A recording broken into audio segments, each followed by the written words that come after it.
Hey everybody, welcome to the SkyLounge here to review some movies! I know I haven't done this in a while on the channel here, but I had to do it. The Shape of Water by Guillermo del Toro, released in late 2017. My God, I can't believe I just watched this movie. And funny story about this, actually. So, despite my age, I'm an old man, pretty much. And I didn't really know how Redbox worked. Okay, I maybe used it, oh God, I want to say more than 5 or 6 years ago. That's the last time I ever used it. And I completely didn't understand how that shit worked, but stepped onto the machine, put my card in, and, you know, The Shape of Water was there. And the reason why I wanted to watch this movie was I was perusing through Spotify one day, you know, just listening to orchestra music. And, you know, The Shape of Water track popped up, and I figured, wow, what a solid track. This looks awesome. And I see all the accolades that this, you know, movie received: Best Picture, Best Director, Best Production Design, Best Original Score. So I figured, holy shit, I mean, listen, if the Academy likes it, you know, might as well check it out, see what's going on. And once you tell me Guillermo del Toro, you know, I'm in. I'm ready to see what's going on, what's up, because the man is a genius. All right, Guillermo del Toro is a genius, and unfortunately, a lot of times geniuses don't go appreciated in any time frame, really. Sometimes geniuses are ostracized or not really recognized. But you know what? Shout out to Guillermo del Toro, the goddamn mastermind. So let's talk about this movie, man. So the plot revolves around a mute cleaning woman who works in a secret government facility and discovers a amphibian merman creature. And as simple as this is, it's a beautiful romance movie. It's a beautiful romance movie, and it's a massive shout out to Guillermo del Toro and Vanessa Taylor, who wrote the screenplay for this, and the story is by Guillermo del Toro.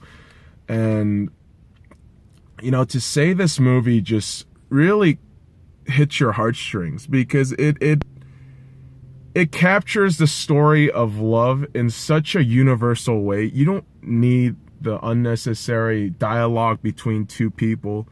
And the fact that, you know, when we move on to the characters, I'll talk more about this, but the fact that the characters, the main two characters, the people who are in love, Eliza and the amphibian creature, the fact that they don't talk makes the love just feel more real. It feels more substantial, and it's so wonderful to see that on screen, because you seldom see that in real life. You seldom see that on movies. So to see this was phenomenal, and that is a massive credit to the cast members who let's talk about the characters now, who this ensemble cast of characters is phenomenal. Like, I don't know how Guillermo del Toro is able to find people like this. Sally Hawkins as Eliza, fantastic. I forgot the actor who plays Zelda, the portly black lady, but I fuck up names all the time, so that's my whole shit right here. Michael Shannon. My whole thing is this: Michael Shannon absolutely deserves to be nominated for an Oscar for this performance, because every great film like this, every kind of fantasy romance films, like if you watch any Disney films, you know, those romance films, you have the evil witch, the evil whatever chasing the protagonist. This felt like that. This felt like a very dark, twisted, but a much more happier ending Disney movie in a sense. Those fairy tale beautiful love stories, but obviously with hyper violence, hyper realism, all that shit. And really, even in those movies, the villains are really the epitome of what makes the movie awesome, right? Like Scar in Lion King, dude's fucking legit. Maleficent in the original Sleeping Beauty. Or, hey, I'm gonna go a little off the radar here, the Huns from Mulan. And so, by using those examples, I'm just saying Michael Shannon was incredible as the antagonist, Strickland, who is a government agent more or less, and it's perfect, man. I'm telling you, There's so many subtleties and nuances with this movie where the symbolisms are pretty obvious. I'm not gonna lie to you. And that's where we talk about the visuals, but the characters use the elements, use the symbolism so fluidly, so subtly that it doesn't really pop as an annoyance. And you know, certain films do that shit. That's my knees, by the way. I didn't fart. I mean, if I did, I would tell you people. But let's get back to the fucking review. Jesus, man, got ADHD and shit. But you know, when we talk about the visuals, man, wow. What can I say? Just wow. This is a fucking shout out to Dan Loston. I fucking cannot pronounce shit. All right, so forgive me. But cinematography, in charge of cinematography, and Sydney Wolinski, who edited the film. I've got to say, man, I mean, from the way they design all the set, when you see all the behind the scenes stuff, and to the way they design the amphibian character who Doug Jones played marvelously, like all these little technical things about this movie, it makes the movie pop so much. It has this BioShock feel to it, right? And I'll talk more about that in a bit, and I'll explain more why. But visually, it has that French jazz vibe. And that has to be a massive shout out to the music, where Alexandre Desplat, again, I don't know if I'm not pronouncing that right, but he scores the soundtrack, and yeah, I totally understand why they won the Academy Award for that. It's like Guillermo del Toro says in the documentary, a great soundtrack tells everything. It's not about subtlety. They just tell you everything.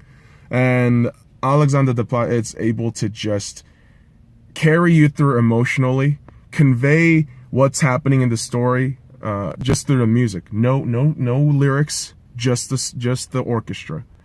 And I'm telling you, every aspect of this movie for me was standout. It was superb, and it's phenomenal. And on a $20 million budget. That's what blew my fucking mind, really. $20 million budget, they're able to churn out this beauty. And for $20 million, they made this feel like a near BioShock-esque feel movie. And what I mean by that, if you boys and girls never played BioShock takes place, I'm gonna run this through really quick. BioShock takes place in a fantasy underwater civilization, and world breaks apart, but it includes all these elements of old school jazz. If you ever hear the song La Mer, it kind of reminds you of that shit. I'm telling you, man, like, I fuck with this movie so hard right now, man, and that's why I had to pull up a review. I had to do something. And I know people fucking review shit all the time.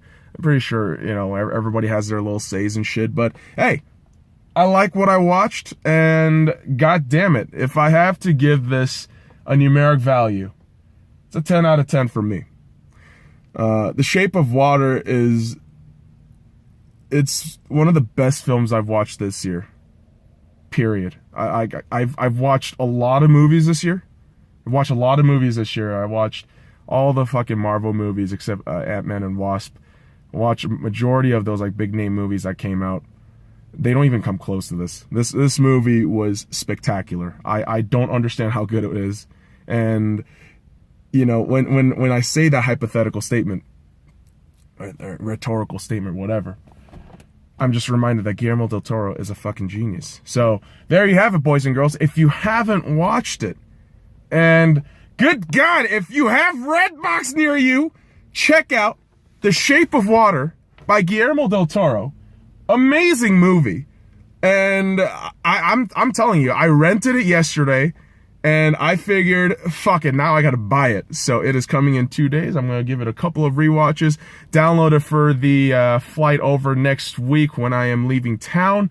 So that's good shit. So let me know what you guys think. Follow me at the Sky Lounge on all the links in the description below. Like, comment, and subscribe for more daily content. Now fuck off.